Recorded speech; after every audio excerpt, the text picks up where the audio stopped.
Aminoglycoside. Examples of these aminoglycosides include amikacin, gentamicin, streptomycin, tobramycin, neomycin.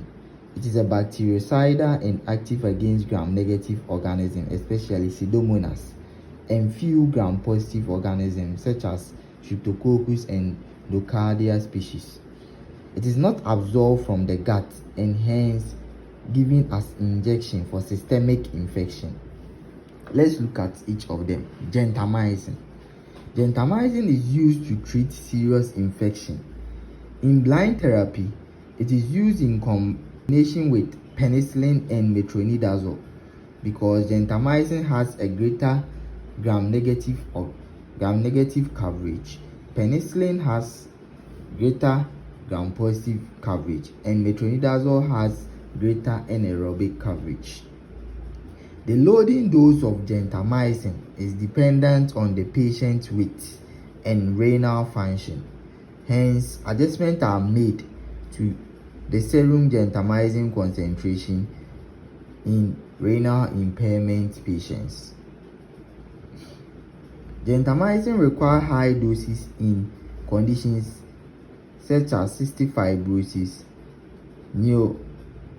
neonates, and immunocompromised patients. Streptomycin. Streptomycin can be used for gentamicin-resistant enterococcal endocarditis. Amikacin. Amikacin is more stable than gentamicin due to enzyme inactivation.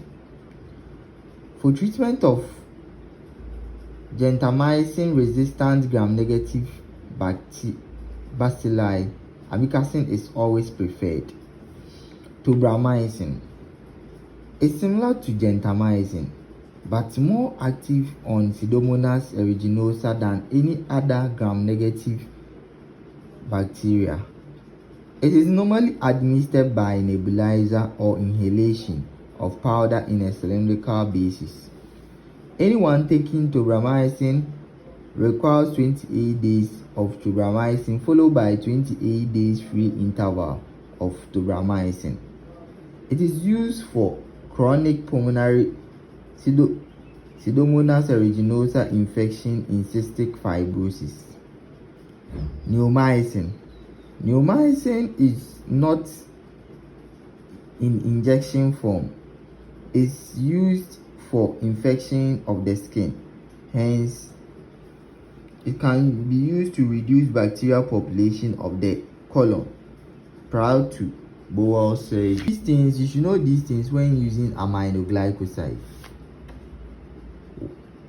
Once daily administration of aminoglycoside is more convenient and provide adequate serum concentration than multiple daily dosing regimen of aminoglycoside. This is because aminoglycoside toxicity is normally a function of its drug exposure. So when taking aminoglycoside, blood sample is taken 1 hour after IV or IM injection, and also just before the next dose, blood sample is taken. So if the pre-dose concentration is high, it means you have to increase the interval of the aminoglycoside during the multiple daily dosing regimen. If the post dose is also high, it means that you have to reduce the concentration.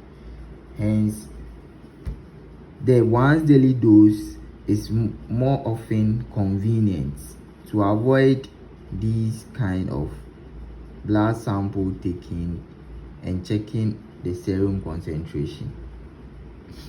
Also, avoid aminoglycoside in these conditions: endocarditis caused by gram-positive bacteria, HESEC endocarditis, burns of 20% of the total body surface, and creatinine clearance less than 20 mL per minute.